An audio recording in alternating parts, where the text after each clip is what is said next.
Good afternoon, everyone. My name is Anne Chang from Premier Value Provider Incorporated, or PVP. PVP is an analytics, solutions, and training company. We give you valuable insights, practical solutions, and targeted trainings. PVP has been promoting mental health and providing services since 2016. We assist our partners in addressing the mental health needs of employees, ensuring thorough support. And in celebration of Mental Health Awareness Month, we welcome you all to our discussion on the challenges of implementing a mental health program amidst the continuing employee mental health crisis. And we are very thrilled to have you all today as we address this interesting workplace topic. Our discussion today aligns perfectly with raising awareness and finding solutions for the challenges that organizations and individuals face in this area. So without further ado, let me now turn you over to our friend and colleague, Miss Elaine Arce, to help us introduce our dear panelists for this afternoon. Good afternoon, Miss Elaine. Good afternoon, Miss Anne. Good afternoon, everyone. Thank you, Miss Anne. It's truly Thank an you. honor The to be virtual a floor part. is yours. Yes, thank you, Miss Anne. It's truly an honor to be a part of this engaging discussion we're having this afternoon, especially considering that today, October 10, is World Mental Health Day. Mental health is undeniably one of the most pressing concerns in the workplace. Let's all tune in today to raise awareness, eradicate stigma, and acquire valuable skills with the guidance of our esteemed panelists. Allow me to introduce first PVP's President and Director for Research and Analytics, Dr. Marshall Valencia. Dr. Marshall is a social and organizational psychologist with over 20 years of professional experience as an HR and organizational consultant, trainer, and social scientist. His expertise includes organizational development and industrial psychology, performance management, employee engagement, leadership, organizational culture, gender sensitivity in the workplace, training design, and facilitation skills. He has a PhD in social organizational psychology from Ateneo de Manila University. He has held different leadership positions in professional associations, academe, and corporations. He is also a faculty member in the graduate program of the Psychology Department of the University of the Philippines. He was a former faculty and director for research at the Nottingham University Business School. So, hi, Dr. Marshall. Good afternoon. Hello, good afternoon everyone. So grab screen na ako, Yes, sir. Lena. All right. We will uh we will kick off itong panel discussion with just a short input uh from a survey that we have been conducting for the past 3 years, no? Since the onset of the pandemic. Um, Nag-start ang pandemic, it was March 15, 2020. Noong April, we started collecting data already, you know? So mostly from our client companies as well, no? And then, of course, in the past 3 years, we have been tracking that. Now, let me just give you an insight. Well, some insights that we got, no, from data in the past 4 years. So, ang ipapakita ko lang sa inyo, these are data which we sampled, no, across the 3 years, 4 years. And we randomly got 21,531 employees. So yung distribution yan, mostly it's service companies, no, but may 18% ng government and some manufacturing companies which were included as well. No? And it came from 85 clients, which we have been tracking in the past 4 years. Now, itong survey namin, it really focuses on mental health. We were tracking stress, anxiety, depression, and then later on we added burnout and even presenteeism. But at the same time, we are also tracking some HR metrics like engagement, job satisfaction, employee net promoter score or ENPS, and of course, intention to stay. And also a whole lot of employee experience factors that could potentially predict or drive itong mga key metrics, no, that we are looking at. So essentially, that's the survey we're doing. Now, focusing on the mental health aspect, we were using this instrument called DASS, no, the Depression, Anxiety, and Stress Scale, whereby yung mga respondents, based on their scores on the stress scale, anxiety scale, and depression scale, they will be classified as either normal, mild, moderate, severe, or extremely severe. Okay? And then, yun ang pinapresent namin, of course, sa mga companies and para makikita, no, in a sense, ano yung prevalence of moderate all the way to extremely severe na mga cases within their organization. Right? Now, with that context, ito po yung mga, let me just highlight some of the key findings, which will be a good kick-off dun sa panel discussion natin, along with my colleagues, si Dr. Yabut and Suzy Roxas. Okay. All right. Ito yung pattern of prevalence. When you say prevalence, ibig sabihin, yun yung percentage of employees who are, based on the scale that we were using, who are slightly elevated, meaning either they're mild all the way to extremely severe. Okay? Note, in 2020, when we averaged the data, of course, this was understandable. Kakaumpisa nung pandemic nun. No? So, yun yung height of the pandemic. There was no available data prior to the pandemic. But in one of the studies na I think coming to from UN, no? Parang sinasabi nila na actually nung onset ng pandemic, nag-increase by 25%. No? So presumably, pre-pandemic times, yung percentage of prevalence ng anxiety, depression, and stress in the workplace was probably around 15 to 20%. Okay? 2020, kasagsagan yun. Ito po yung incidence. Right? 2021, lalong tumaas. And then 2022, almost the same. And this year, here we are, supposedly tapos na, where we have been back to normal actually since mid of last year pa, di ba? And yet, look at the prevalence scores. It was as if it's the same score we've had during the height of the pandemic noong 2020. Ayan, 42% ang anxiety, 33% yung depression. Stress, interestingly, has been relatively low consistently. No? So, what are we saying here?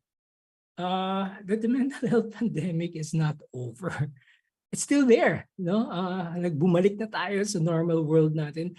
Maybe you would say, you would argue, may transition na nangyari. But isn't it that the transition started last year pa? No? So, ibig sabihin, this is a manifestation of transitional stress pa rin. All right, when we broke down the scores across sectors, kapansin-pansin that the manufacturing sector, actually sila yung relatively mababa. No, yung baseline nila mababa din to begin with. So, yung mas mataas ang prevalence ng stress, anxiety, and depression is nasa service sector, including, by the way, including the government sector. Okay? So could you imagine, no? Ngayon, 2023 na, the prevalence is around 50%, no? So it's like saying 1 in 2 of your employees are actually, potentially suffering from clinical anxiety or depression. Okay, so I don't know, for me that's quite alarming. And lalo na ngayon, medyo complacent na tayo. We're saying, hindi, tapos na. No? Back to normal na tayo. Supposedly. Apparently, we're not. No? Well, some possible reasons for the observed patterns. But we don't have the research to back this up. Ano. Posibleng transitional stress nga, as I've mentioned. Job demands na mukhang tumitindi probably as a consequence as well of the transitions in the nature of operations of our businesses. Economic stability, pamahal ng pamahal po ang bigas at gasolina. Pero ako when I think about it, dati pa naman yan laging constant na ang economic instability. In fact, para feeling ko ang mga Pinoy manhid na, pamahal ng pamahal, pero reklamo tayo, mahal na, pero sige, tuloy pa rin, ganun na, nasanay na tayo. Social media. The way we consume social media has substantially changed. May certain patterns, social habits tayong na-develop during the pandemic. And as we know it, malaking factor po ang social media, nakaka-affect din siya ng mental health natin, especially the younger ones. And then, of course, there's the usual suspect, personal life stressors. Now, we try to correlate itong mga mental health indicators natin with some of the key HR metrics. And as expected, lahat naman po ang correlation negative, meaning habang tumataas po yung stress, bumababa ang engagement, satisfaction, employee net promoter score, intention to stay. Same thing, habang tumataas po yung anxiety natin, ganun din yung engagement, satisfaction, net promoter score, intention, bumababa sila. Now, why am I emphasizing this, although this is quite expected? Because you can use this as actually a basis for further arguing, asking for money, budget from top management, na justifiable, na if we focus, we spend on the mental health and well-being of our employees, may ROI po yan, bumabalik siya sa mga key metrics natin which are related to your human resources. And if you really want to quantify that, take the statistics, for example. Employees who are depressed, who have anxiety, will more or less lose around 60 work days in a year. Ano yung statistics natin? We're saying that 1 in 5. So ibig sabihin, kung ano man ang size ng company nyo, kalahati nun times 60 work days each, that's a lot of money, na hindi natin napapansin na nawawala. So it pays, may ROI sa business, sa mga bottom lines natin as a company. All right, and then finally, you might be interested, kasi we were looking at some of the key drivers that are pushing stress, anxiety, and depression. Consistently, paulit-ulit, there are some factors na paulit-ulit na lumalabas na statistically sila yung nagpe-predict, nagde-drive ng stress, anxiety, and depression. So for stress, typically for most of our clients, it's workload, work resources support, role clarity, performance management, and of course, work-life balance. So what I want you to note here is that there are some recurring na mga factors, like work-life balance, performance management, and work resources support. So paulit-ulit, madalas ang mga factors na to. But of course, it would be good if you can, check it out within the data within your organization. Kasi ito parang industry-wide na po ito, na pattern that we're showing. Okay, so that's it. Late, are you supposed to grab the screen? Yes, sir. So thank you, Dr. Marshall, for presenting the data. So let me just share my screen.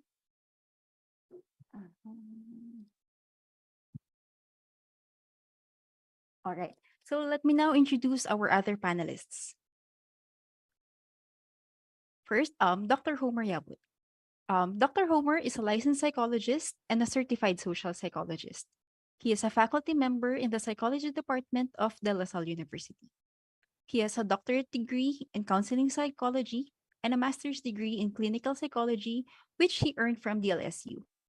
Dr. Homer has been at the forefront of utilizing mental health and psychosocial services during disasters, calamities, and recently with the pandemic. He was involved in the collective efforts to provide psychological first aid among survivors of Yolanda, Ondoy, and recent earthquakes. He was also involved in drug rehabilitation of drug dependents in a reformation center in San Simon, Pampanga.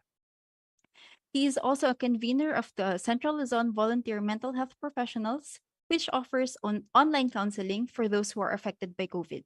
And of course, he is one of our psychologists in our online counseling platform, The Listening Room. Next, we have here Miss Suzy Roxas, also our psychologist in The Listening Room.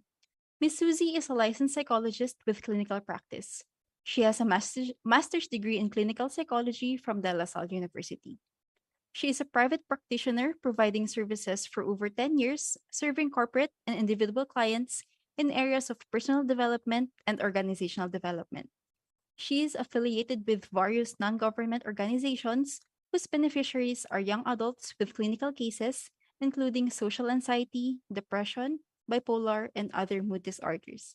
So, hi, Miss Suzy and Dr. Homer. Good afternoon. Good afternoon. Afternoon.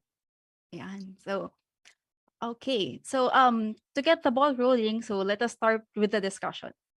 All right. So, we observed in Dr. Marshall's presentation that anxiety scored the highest. Does this observation align with your experiences in counseling sessions? And what are the most common workplace concerns you have encountered? So, I think we can start with Dr. Homer and then Miss Suzy.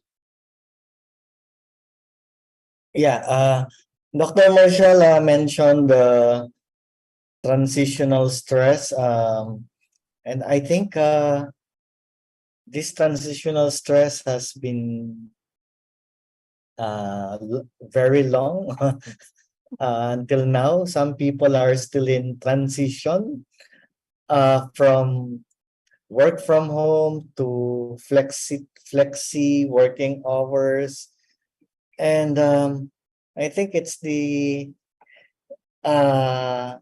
feeling of being anxious about many things, more things now than before. No, I think the the pandemic showed to us another reality or new realities that that we can uh,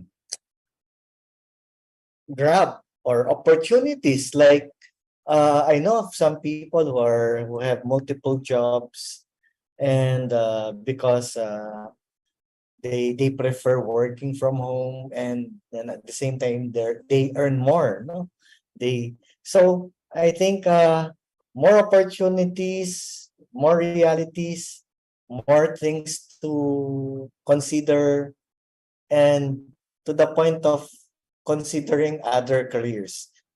uh Add in, that's just one.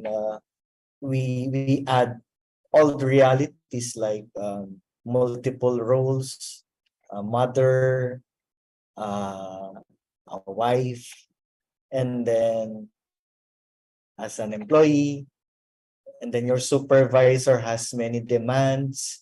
So it makes you really think about many things, makes you more anxious. Uh, Balancing time between work and your family. So I think these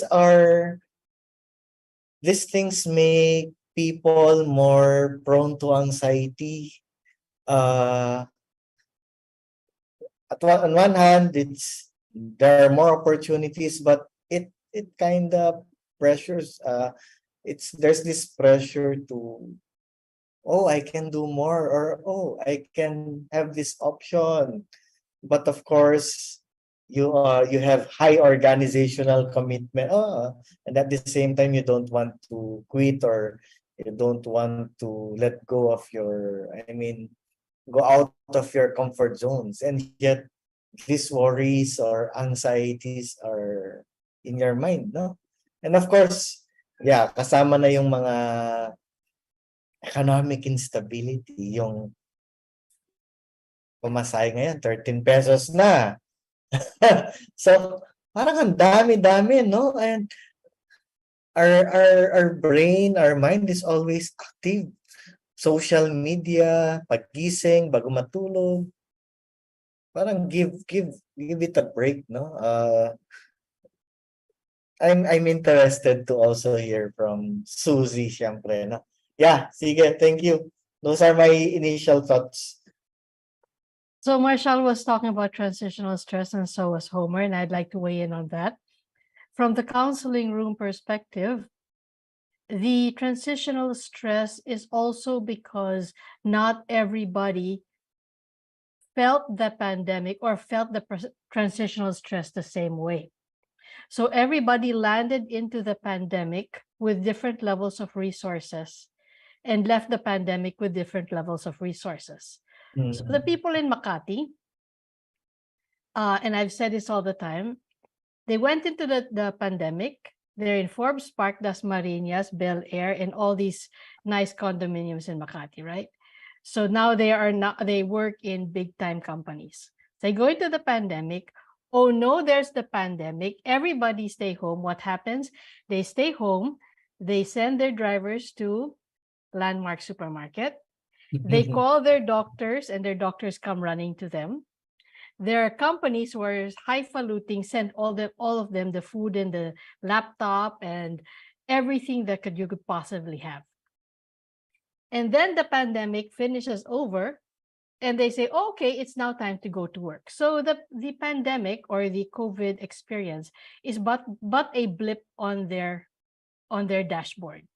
Irrelevant, completely irrelevant. It was like a long vacation with a little bit of stress on the side. That is not true for the other people.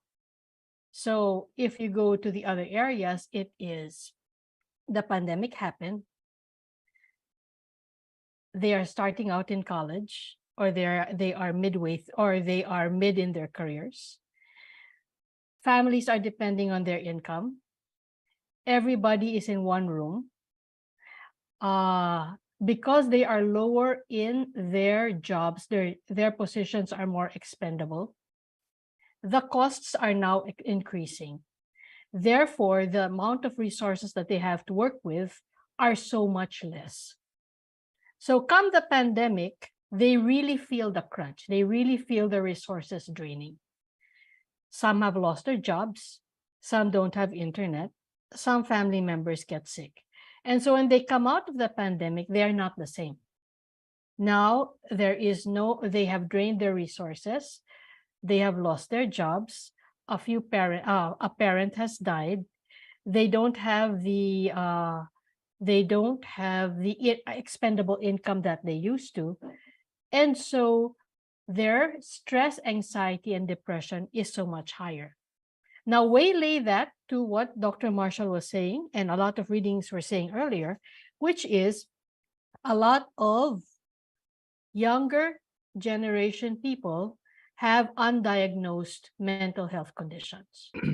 So you layer the lack of diagnosis with a lack of resources, with the transitional stress, and that is why we're seeing the numbers now. Right. I was asked I was in the recent weeks, not because of that data that we had. I was always asked, sige, so kung may transitional stress tayo, how long will that last? How long do we expect bago bumaba, no? Hirap tatanong. No? Pero offhand, I thought of, di ba yung kay Kubler-Ross na framework, the 5 stages of grief na you start with denial, anger, bargaining, depression, and then finally acceptance. No? So parang ganun ang nangyari din sa atin. No? Mas saklap. No? May mga transitions, major transitions that happened to us nung pandemic. So, I don't know how accurate this is, but some studies are saying that more or less, on the average, kasi iba-iba naman yung capacity natin, no, to get out, no, or matapos yung grief natin. Pero parang ang average is around 2.5 years daw. Which means, kung 2.5 years, kailan ito matatapos na magbabalik sa normal ang ating stress and anxiety, you know? Yeah. Oo. Well, kung i-count mo ang back to normal late last year. So baka sa 2025 pa magbabalik tayo. Pero yung ano, if I may, no, when we say normal kasi, this is, sabi nga, the new normal, is it better normal? As I've said kanina, the pandemic showed to us many opportunities. That's why Marshall is enjoying the island life nowadays while working. But ano no, I'm checking the ano no, the comparison between service sector and manufacturing sector. Service sector mas matataas, no? Anxiety, depression, stress. Manufacturing, I'm thinking these are parang proxy variables, no? Manufacturing, can we say, Marshall, that they are more in terms of SES, lower SES? Generally, I think so. So parang ano, no, lumilitaw, manufacturing have lower anxiety scores, lower depression and stress. And But kasi remember, ano yes, sige. yung manufacturing sector, so halimbawa, nasa pabrika sila nag-work. Yes, The structure of their work has always been that way, no? And then, ano fix yun eh. No? yeah, yun yung naisip ko eh. Parang, yeah, balik sa dating ginagawa. No? And even if, yeah, may economic instability, even some literature about well-being, may ipinapakita na low SES, better well-being, no? Parang, I'm thinking that assuming middle class, service sector, we tend to problematize many things, have more concerns. Siyempre, iba yung nasa Forbes, no, Suzy, no? Pero itong middle class, parang ano Manhid. they have more problems, more affected by economy. At ang dami ko rin nakikita ng ano, no? Migration, work abroad, or working in the Philippines, but yung sweldo nila mga abroad, yung mga virtual assistants, mga work from home arrangements. So, parang their mind is loaded, no? It's a transition. And I always hear yung parang gusto ko nang mag-resign, explore other careers. So this adds up, no, to the mental health. And secondly, baka pwede ring awareness because of the pandemic. This service sector, mas dumami yung mental health awareness programs, mas in touch, aware sa mga mental health issues. No? Yung manufacturing, baka life goes on, o kung may survey, ano yan, check lang, no? Ang hirap mag-gather ng data from mga pabrika, no? Ang hirap, no? But service sector, baka sila rin yung mas aware sa mental health issues. No? So those are my 2 cents, no? Sa graphs na to, no? Service sector and manufacturing. Doc Homer, I have 2 follow-up questions kasi we've been talking about transitional stress, di ba? So what are your recommendations or yung mga advice for individuals experiencing transitional stress? Of course, maraming nuances yan, no? Aside from transitional stress, kasi may mga personal stressors or organizational stressors, no? So, it's really case to case basis. But if it's more on transitional stress, basic thing lang lagi yan sa coaching or sa therapy. What can you what are the things that are within your control, no? that you can make decisions and things you cannot control. What are your short-term goals, long-term goals? But many times, marami yung at loss. Parang in limbo, hindi alam yung gagawin. And that can cause more anxiety, no? Halimbawa, no? They want to quit kasi overwork. Yung instead na one employee lang yung gagawa, parang triple siya, no?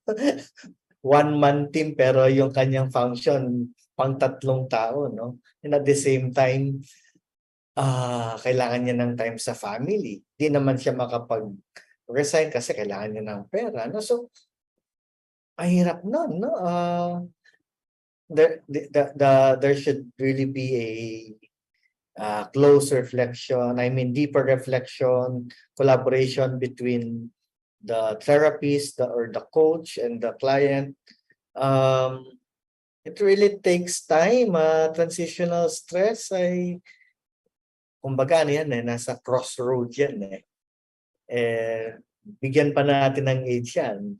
Kung 40s, sabi nga, life begins at 40s, no? Midlife crisis pa yan, no? So patong-patong na, no? So it takes time for others, no? Talagang hindi mo pwedeng madaliin. There are things that they cannot control na. For people na anxiety prone, talagang nakakaano yan. Gabi-gabi, iniisip, uncontrollable to the point na panic attack na yon, no? So there, yun yung masasabi ko. Second follow-up question, Dr. Homer. You mentioned kanina yung companies dapat merong mga awareness programs. So how can companies increase awareness, or ano po yung concrete steps ng companies para mag-provide ng awareness dun sa employees, especially yung sa manufacturing, sir? It's really it takes time. I have a client now, sabi ko 1 year, 2 years, it's really just selling what mental health is. And yung pag-comply sa listening room or online counseling, mababa. Kasi, halimbawa, bakit ako na-identify? Parang may stigma pa rin. No? It's an uphill climb. Whatever works, we do it. No? We have in my consultancy, meron kaming kumustahan session. We don't call it group counseling, no? Kumustahan, kumusta po. I have a session, I think next week yata, grief processing, no? Someone died in the company. So talagang tuloy-tuloy lang yung programs na sometimes hindi mo alam kung tinitake nila seriously. But I think tuloy-tuloy lang, awareness, kumustahan, talagang we really bring down these mental health programs to their level, no? Kaya nga yung manufacturing, assuming na talagang they took it seriously, no? Sana. Kasi ang hirap magpasagot ng mga ganito survey, no? Lalo na yung kaya nga counseling. We don't call it counseling minsan para lang mawala yung stigma, no? It's really anong tawag doon? Knowing the culture, knowing your workers, paano yung best way, is it online? In my experience, nagugustuhan nila yung face-to-face. No? Pag ganito pala, mas maganda yung face-to-face. So there, I think we just have to be relentless, no? Talagang tuloy-tuloy na lang yung awareness, helping our employees, and trying many things, no, about mental health. Well, the stigma is still there, no? Pinaka-check ko nga kay Aline, parang ano yung average utilization rate ng mga counseling rooms, no, yung sa listening room namin. Ang baba, no? Ang baba, no? We have clients na ang lalaki, thousands yung employees, pero ang nag-a-avail ay parang 10, 15 in a month, no? On the average. which is really small considering that our big data is saying, uy, 50% of your employees are actually suffering. Diba? Kalahati ng empleyado nyo. Pero ang nagsisik ng professional health, kapuranggot lang, ano? This, right, no, the awareness that we have created in the past 3-4 years, nandyan pa rin siya. Suzy, Yeah. what do you think sa ano ninyo? In your practice naman? In the in the listening rooms, the pre case is always, are you sure this is not going to be recorded? Are you sure the data is going to be kept secret? My office mates tell me I should see someone for therapy, but then I'm nahihiya, or I want to make sure that I take a leave when I do when I go the sessions, and I don't want my family members to also know that I am in therapy. The stigma is still strong because conceptually it makes them feel like there's something wrong with them, or better or worse yet, that they are very weak people.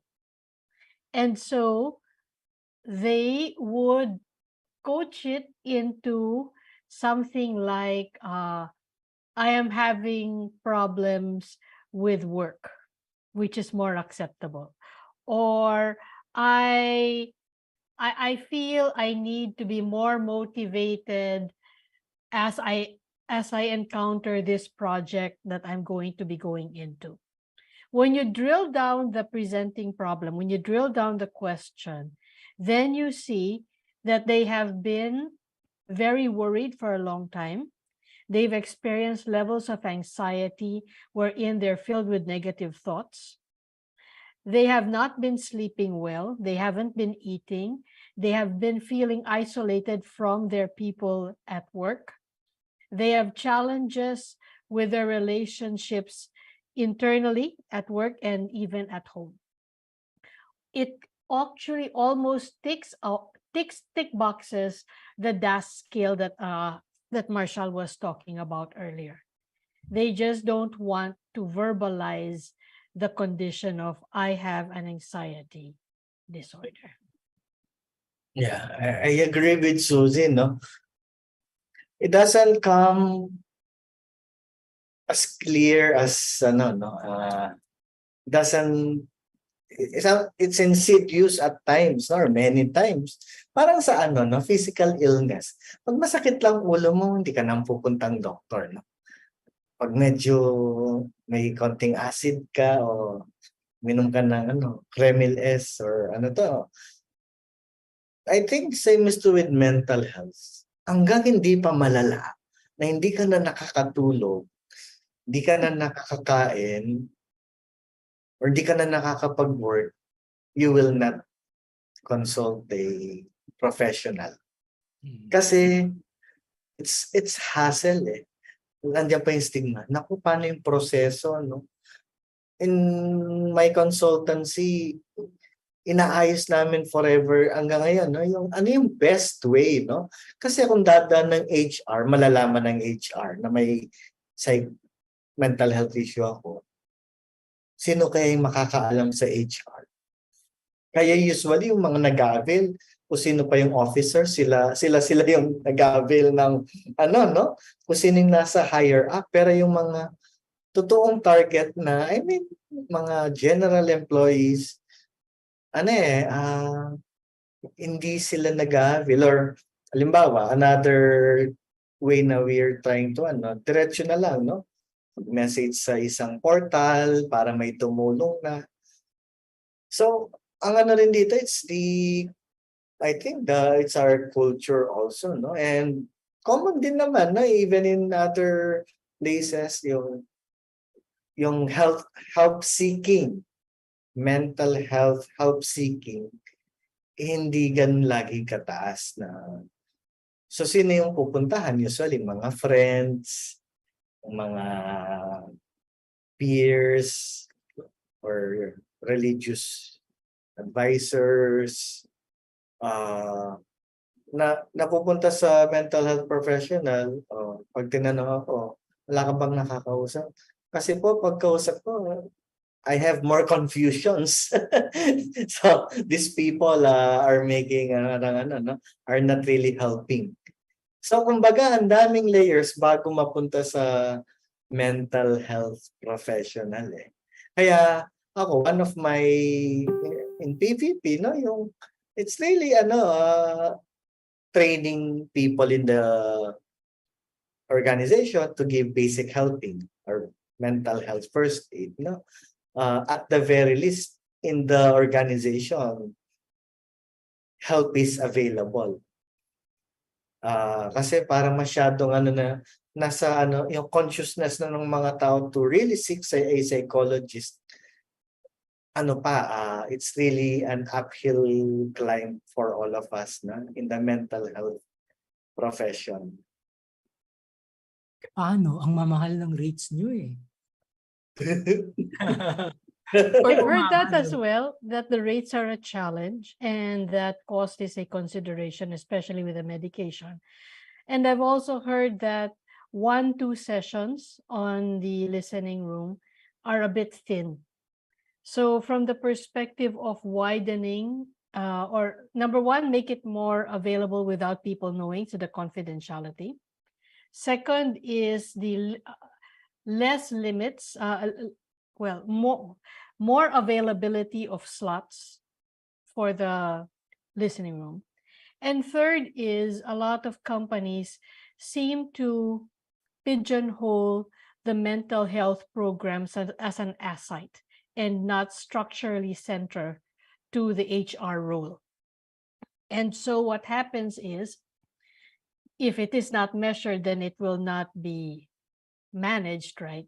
If they put the mental health component not into the KPIs and not measure presenteeism, absenteeism, work engagement, then it becomes like a cost structure and not as a structure or not as a strategic not as a strategic way of looking at HR as human capital. So I've heard that as well in the counseling rooms, because this is tied up to answers such as, I don't know how to balance my work. Scope creep, I don't know which part is mine and which part is not mine. So many people have left the company. I am the only one left. So they can't keep their people. The discipline and the relationship with boss and subordinate is another strong issue.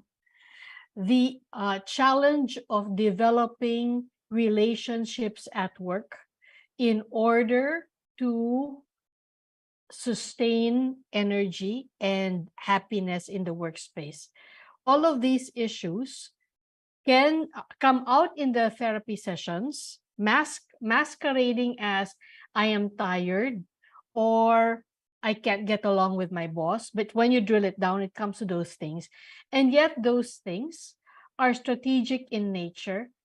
And if a company would look at HR and the data they can get from them with that framework, then there would be a more strategic intent and not just a one-off for the services.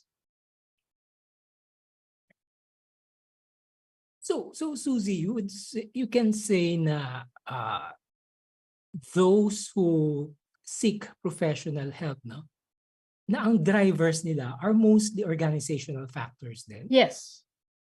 That's why I'm saying, wow, what an opportunity it is for many companies, because the solution is really in their hands.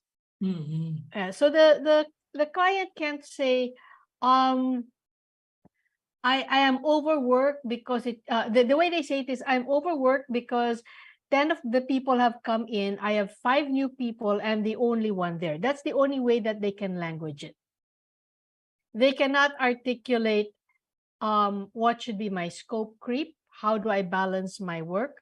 How do I get along with my people? And how do I determine how do I manage my boss and have a communication with my boss such that we will be able to leave at 5 o'clock or be able to do work more effectively.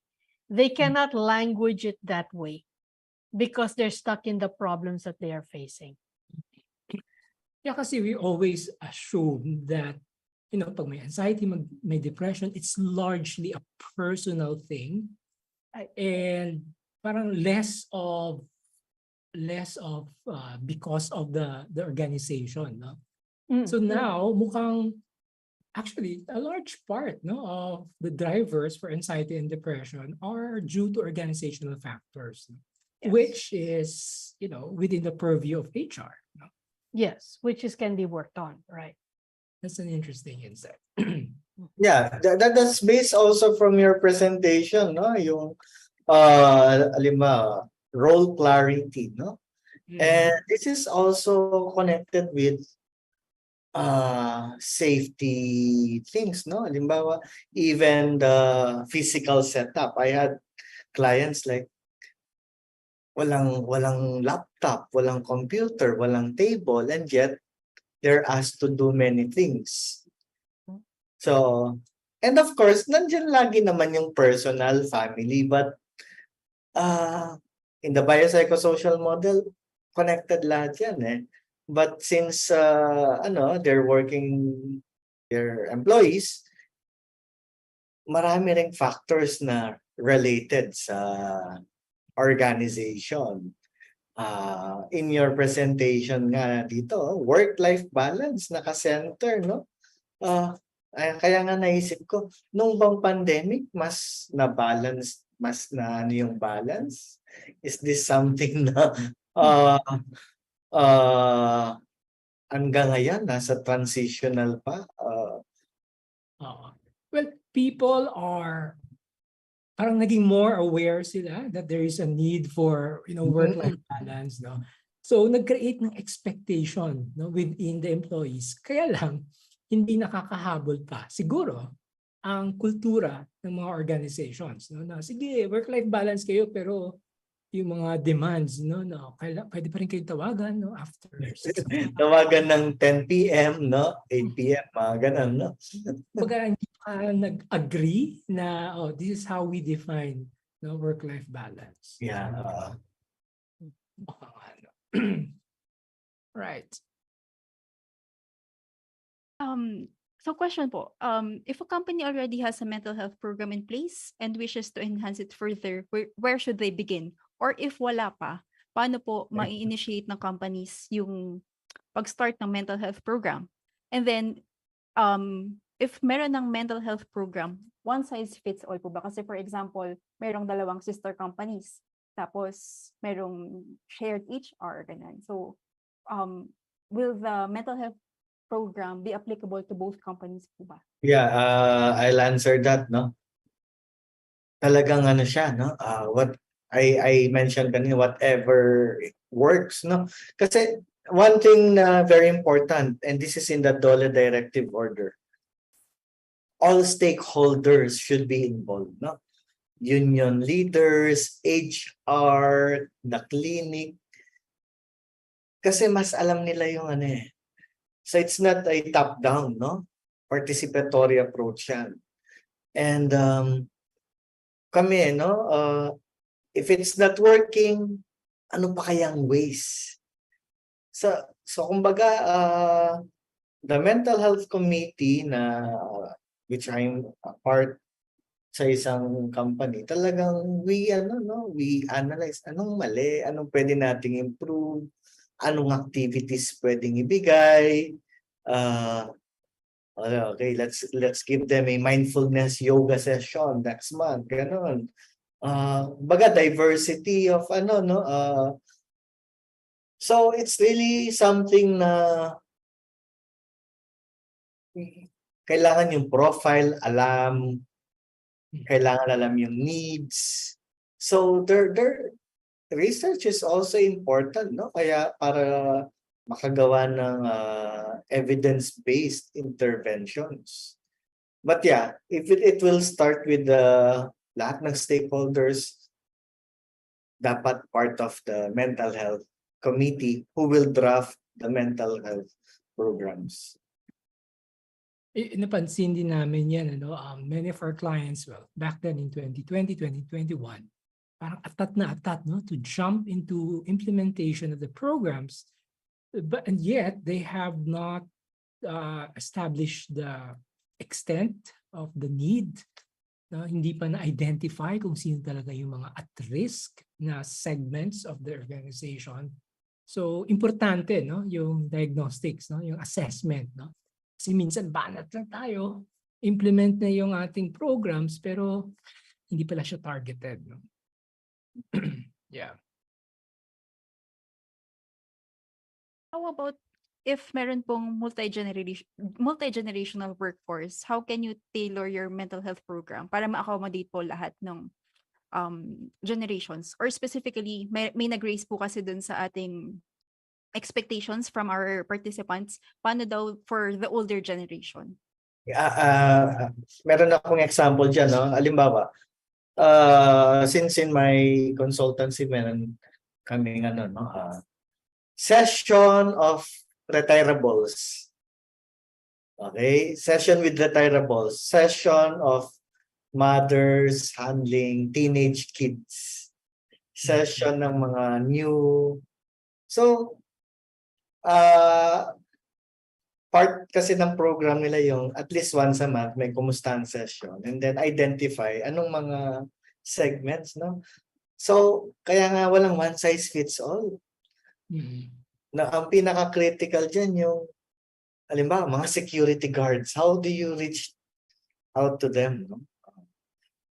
Malamang hindi yan Zoom, no? Talagang pupuntahan mo and explain to them why you have this session. I had one session with mga firefighters. Ibang ano rin yun, no? Kaya it's really alam din dapat yung developmental needs. Hindi ako nag-handle ng pang-retired, no? Baka si Suzy, hindi ko yung pang or mga mothers. Kumbaga, I have other consultants pag gano'n. Kasi iba-iba eh. First-time workers, iba rin. Oh. Yeah. Well, the data, yung big picture data namin, almost consistent, no? In terms of the percentage of those affected, meaning yung talagang at risk, ang pinakamalaki lagi are the younger ones, no? Yung Gen Zs at saka yung early millennials, no? Pero parang isang napansin ko, those who are availing are not really the Gen Zs or the younger ones, di ba? Parang ang maraming severe cases, tama ba Lynn? Yung maraming severe cases, yung medyo a bit older or may mga senior positions, no? May mga senior responsibilities. Although kasi tinitingnan namin dati yung at risk lang, no, as a whole, pero yung mga extreme, mga severe cases, baka nandun din sa older segments eh, no? You might probably look at the data there. Yeah, that's common, no? Yung older, younger yung ano. Pero ako rin, it's very rare for me to have 20s. I don't know with Suzy, no? Mine are, a lot of them are in their 20s. Well, Marshall is right. They're the senior people who are also coming to therapy. Diba? And some junior people, but then not staff level. They are manager, senior manager, and then on that level. And their needs are different. What I find workable when I do the therapy is to identify what measures they have done or what measures the company has done when they look at their employees to see how the company has tried to solve their problems in the workspace, and then talk to them personally on where their resources are. That is what seems to be missing in the equation.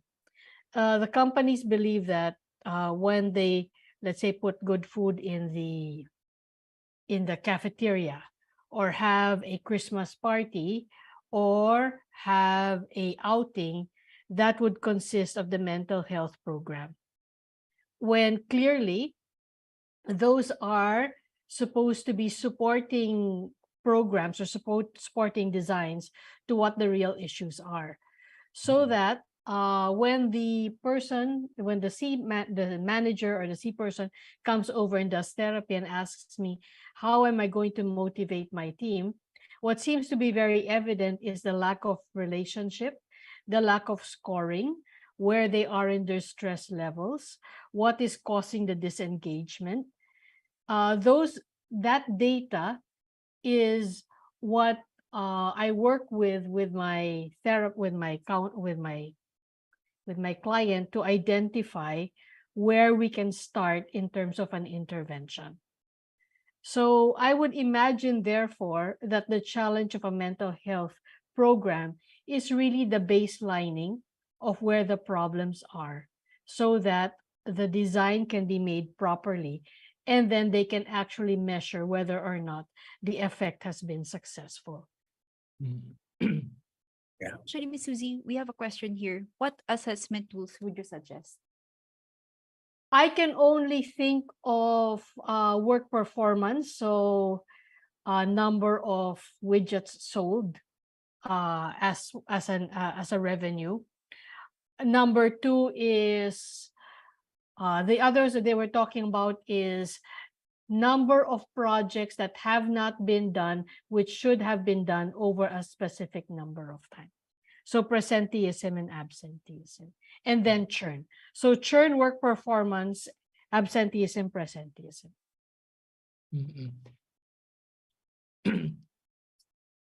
Pero yung halimbawa, yung clinical assessment, Suzy, do we really have to do extensive use of yung mga clinical tools talaga?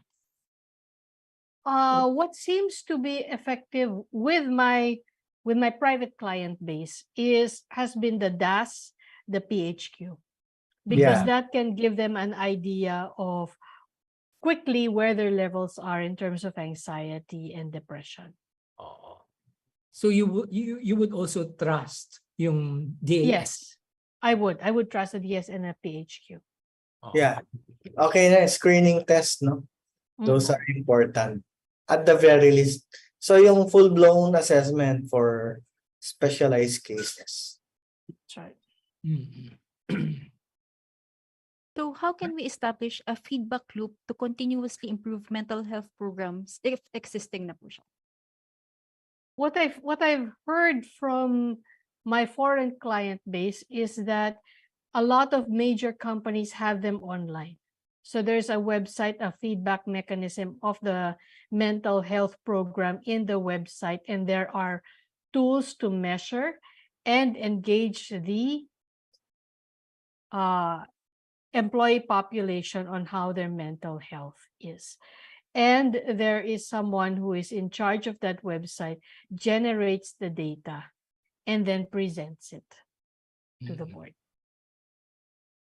And continuous tracking. No? Suzy mentioned earlier na dapat part na siya ng KPIs, no, ng HR. Yeah, that's very important, no? Because the challenge has been that all the companies have been saying, oh, but we have a wellness program, we have party company, we have the health card, and then we have outings, but no one really avails. But that's really not what a wellness program is. A wellness program has multitudes of stakeholders all coming together, measuring each initiative from the beginning until the end. And it is not one-off. It is written or part of an effective, let's say, work-life balance goes in there, number of hours, going home early, work from home, the health card and what the benefits are, how many sessions they have, how much money is allotted per employee for that wellness program, on top of the insurance policy that they are given. Mhm, mhm. You. So time check, it's 4:02. Maybe 4:02. Maybe we can entertain one last question po, if it's okay. Okay. So how would you address resistance from top management when it comes to initiating mental health programs? Or what if the company is not open to having mental health program, or sa tingin nila additional cost lang yun sa company? Pero ako, interesting, ang kaya ang dahilan ng resistance, no? Pero imagine, for compliance purposes, required na yan eh. Di ba? Pero ako, ito, kasi we're looking at it from an analytics point of view, no? If you don't address your mental health issue, it will cost the company more. Diba? They can easily compute, no? Sabi ko nga sa inyo, roughly 50% ang prevalence niya. So ibig sabihin, half of your employees are suffering, no, from mental health issues. And statistics are saying that when they are suffering, they will most likely lose 60 work days per year. So you could quantify that, no, in peso terms. Magkano yung total 2-month salary nila? Di ba? The institution or the company is paying 2 months of their salary, but in fact, unproductive yan. No? So they can quantify that. No, that's how much they're losing. That's worth millions. Sabihin mo, humihingi lang ako ng 300,000, no, para sa mental health program ko. Kung hindi natin ito i-address, you can show, no, management na, look, we are losing millions, no, due to unproductivity, which is equivalent to 60 days per year per employee who is suffering. Diba? Well, that's a way to argue it, no, from a business standpoint. Kasi, well, understandable. Top management will always say, gastos lang yan eh. Pwede namang ano na lang yan, imasi-masi na lang natin yan. All right. So I think that's it. So thank you to our panelists, Dr. Marshall, Dr. Homer, and Ms. Suzy, for the insightful discussion. Let me now turn the floor over to Ms. Anne. Ms. Anne, over to you. Thank you, Miss Elaine. And of course, a huge thank you po to Dr. Marshall, Sir Homer, and Miss Susie for always sharing your expertise and knowledge. Definitely an interesting discussion we had today. Although 1 hour lang po yung discussion natin, medyo bitin po siya. And of course, thank you to everyone for your presence. We hope to see you all again next time. And we'd also like to take this chance to invite everyone to our upcoming mental health workshop. This is entitled Mental Health Program Development Best Practices for the Workplace. This is happening on November 21 to 23. That's 8:30 a.m. to 12 noon. And let PVP help you with the development of your mental health program. So this will cover best practices and provide guidance for implementation. This will, of course, we will get help from our experts and professionals in the field of mental health. Okay, and Tama-tama. of course, don't forget, yes, sir. Yun yung sagot dun sa question. Exactly, sir. I think the last question that we have, ito po yung sagot natin. We will also be asking for the email address na lang din po so we can send an email directly. And of course, please don't forget to subscribe and follow our social media accounts. We actually have LinkedIn, we have Facebook, YouTube channel, and of course our website to check out our services and our upcoming events. Okay, thank you so much. And please answer our form evaluation by scanning the QR code. Okay, and thank you po ulit. Please enjoy the rest of the day. Maraming salamat po. Thank you. Thank you. Thank you. Doc Homer, Suzy, thank you very much as usual sa Bye. pag-unlock sa amin. All right. Right. Bye. Thank you, everyone.